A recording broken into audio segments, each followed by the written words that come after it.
ជនរងគ្រោះដែលត្រូវរំលោភសម្លាប់យ៉ាងឃោរឃៅបំផុតដែលមិនធ្លាប់មានពីមុនមកហើយអ្វីដែលឃោរឃៅជាងនោះទៅទៀតអ្នកដែលសម្លាប់នាងនោះគឺជាសង្សាររបស់នាងតែម្ដងអេណូហ្វាហ៊ីរ៉ាអាយុ19ឆ្នាំបានវិលត្រឡប់មកបន្ទប់ជួលរបស់នាងវិញបន្ទាប់ពីធ្វើការយ៉ាងហត់នឿយអ្វីដែលនាងត្រូវការនោះគឺ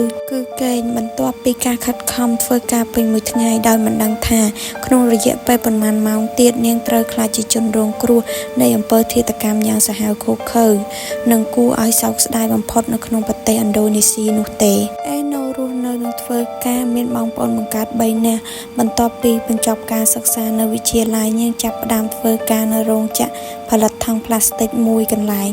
ការងារនេះបានផ្ដល់ប្រាក់ឲ្យនាងដើម្បីផ្ញើផ្គត់ផ្គង់ទៅឲ្យម្ដាយឪពុករបស់នាងពេលធ្វើការត្រឡប់មកពីផ្ទះវិញជារៀងរាល់ថ្ងៃចុងសប្ដាហ៍នាងតែងតែទិញអាហារនិងរបស់ចាំបាច់ទាំងអស់នៅថ្ងៃនោះ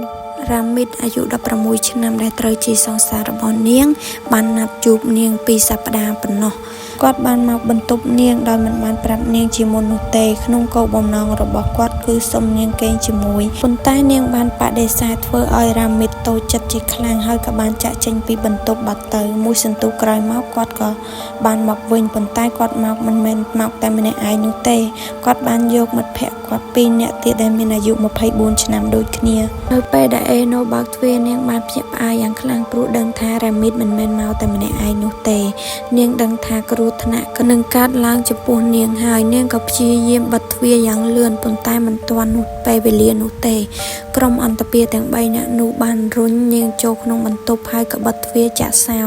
បន្ទាប់មកពួកគេបានអង្រួននាងទៅលើឥដ្ឋការ៉ូដើម្បីរំលោភនាងហើយក៏យកខ្នើយខ្ទប់មាត់នាងដើម្បីកុំឲ្យនាងស្រែកម្នាក់ទៀតកំពុងស្វែងរកកំបិតប៉ុន្តែរកមិនឃើញទេដូច្នេះគាត់ក៏បានរត់ចោបកាប់ជំនួសវិញពួកគេបានចាក់មុខរបស់នាងទៅនឹងសមរហូតដល់ឈាមហូរយ៉ាងខ្លាំង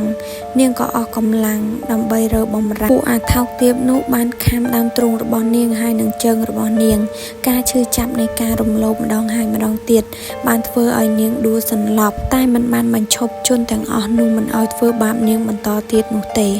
ពួកគេបានធ្វើសកម្មភាពយ៉ាងសាហាវឃោរឃៅចំពោះនាងរហូតដល់នាងបាត់បង់ជីវិតបាត់ទៅនេះគឺជារូបភាពដែលថតចេញពីកាមេរ៉ាស្មី X ត្រូវបានបង្ហាញថាដងចបកាប់ត្រូវបានរុកចូលទៅដល់សួត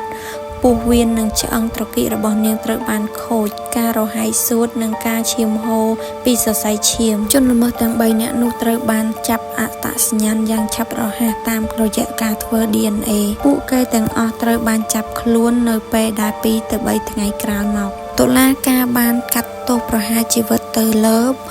មិត្តភ័ក្តិរបស់គេដែលមានអាយុ24ឆ្នាំទាំង2នាក់ពីបទរំលោភហើយនិងសម្លាប់ជនល្មើសទាំងពីរបានប្រព្រឹត្តបទល្មើសដោយចេតនាដូច្នេះប្រហារជីវិតគឺជាទរណកម្មមួយគត់ដែលស័ក្តិសមនឹងអ្វីដែលពួកធ្វើដាក់ចំពោះជនរងគ្រោះចំណែកឯរ៉ាមីតអាយុ16ឆ្នាំគឺជាអនិច្ចជន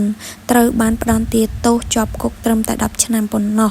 ដែលជាការកាត់ទោសខ្ពស់បំផុតសម្រាប់អនិច្ចជនគិតដល់ថ្ងៃនេះមិនទាន់ដឹងថាតើការកាត់ទោសប្រហារជីវិតត្រូវបានធ្វើឡើងវិញឬអត់នោះទេតើបងប្អូនយល់យ៉ាងណាដែរសម្រាប់ការកាត់ទោសរបស់រ៉ាមីតដែលជាប់គុកត្រឹមតែ10ឆ្នាំប៉ុណ្ណោះសូមខមមិននៅខាងក្រោមទាំងអស់គ្នាសូមអរគុណសូមជម្រាបលា